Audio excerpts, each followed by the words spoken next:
There's always a tremendous need for really good vegetarian recipes. And this Greek spinach pie that we're doing this morning, I think is one of the best. Now, Janet's going to start with the spinach. We've washed the spinach really well, put it straight from the water into a pot. Use a nice big pot, but the spinach will wilt.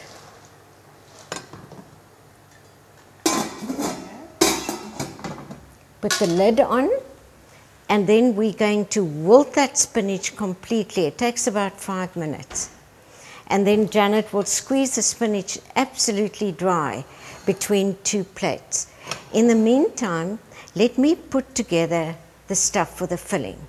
Now, because this is Greek, we're going to use feta cheese. And we've crumbled the feta cheese, and we're using a generous amount of feta cheese. This pie will definitely feed 6 people. And then, in addition to the feta cheese, also very typical of Greek cooking, some lovely Greek yogurt, some chopped up spring onions or green onions. We've used the bigger ones, not the tiny little ones. Some lemon zest and some lemon juice. And another thing that's also very typical of Greek cooking, of course, is mint leaves. Now, don't ever use dry mint. It has absolutely no flavor. But fresh chopped mint has the most divine flavor. And then lots of garlic. Don't be frightened of the garlic. It's healthy and it gives tremendous flavor. Then, in order to bind this pie together, we're using 2 large eggs,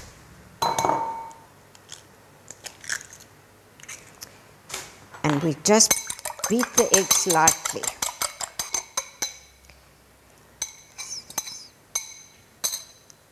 Now, the eggs will certainly bind the filling very, very nicely. In addition to the egg, we're going to use some of the white sauce powder, and a good generous tablespoon goes in. Then, to flavor that spinach pie, there is actually nothing better than freshly grated nutmeg. This is an old-fashioned nutmeg grater, but a microplane will actually do the job far better. And you need a generous amount of nutmeg, roughly about a teaspoonful. So don't be scared to grate plenty of nutmeg into this pie. Then, to season it, we're using some of our lemon pepper.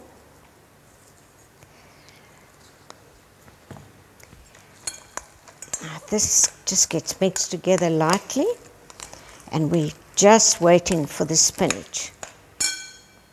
There, the spinach is now completely wilted, and Janet's just lifting it out with a slotted spoon onto a plate.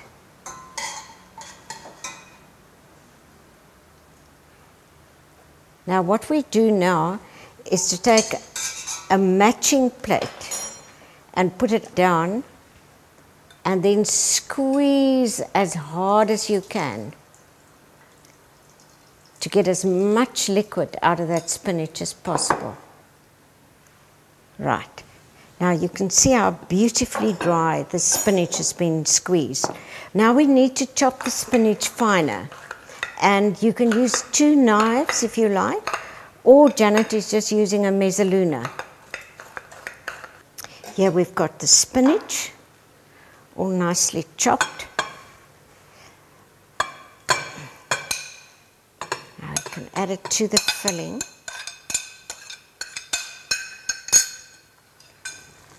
And just mix it together. Now we'll just leave this to stand while we get the phyllo pastry ready. Right, now when one works with phyllo pastry, it's actually quite important that you make sure that the pastry does not dry out while you're working with it. And one of the best ways to do this is to take a piece of muslin. I've wet one half of it, the other half is dry, and you just squish the two together so that the whole lot ends up semi-dry. You know, muslin is honestly one of the most useful things to have in the kitchen. So in other words, while you're working, you just keep it lightly covered. Now, we putting the feeler sheets on there, and a fantastic tip to apply the butter is to use one of these little miniature paint rollers. Much easier than to use a brush. So what we're going to do now is to do 4 layers of phyllo. We've worked it out because most rolls of phyllo give you 16 sheets of phyllo. So out of 1 box of phyllo pastry, you'll be able to get 2 of these pies. Our bottom layer of phyllo is prepared. Oh, Janet, just help me. Now we put the filling on top of it. You see, it's quite important that you have a reasonably dry filling. And we are baking this on a baking sheet instead of in a casserole dish, so that we can keep the bottom layer nice and crisp. If you bake it in a dish, the bottom is inclined to go soggy. This way you get this beautiful crisp top and a lovely crispy bottom. Once we've evened out the filling layer, we can put the phyllo on top. Now we continue with the phyllo on top.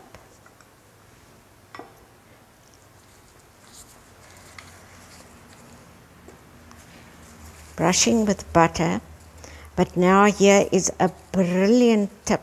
What we're going to do now is we've just put a little bit of pecorino or Parmesan cheese, and that will glue the top layers together a little bit. Okay, now for the last 2 layers, we're not going to use cheese because we want those to flake up a little bit. So the last 2 layers, you simply just brush with your butter. Now it's very, very important that one cuts this into blocks before you bake it. But you don't have to cut right through. And the best tool to do the job here is one of these craft knives. And we're going to cut them into roughly about 6 centimeters. So you just cut through the top 2 or 3 layers. Now you can bake this straight away, or this will freeze absolutely brilliantly.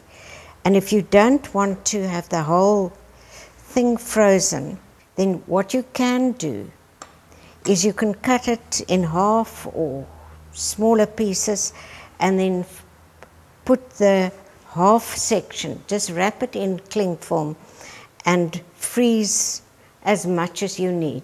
So I really do suggest that if you are doing this, then buy 1 pack of phyllo, make 2 of them, and you know, there they are. Now let us see what it looks like when it's baked. Now don't you think that looks amazing? And it is quite the most delicious thing. To serve it, you just cut with a pastry wheel.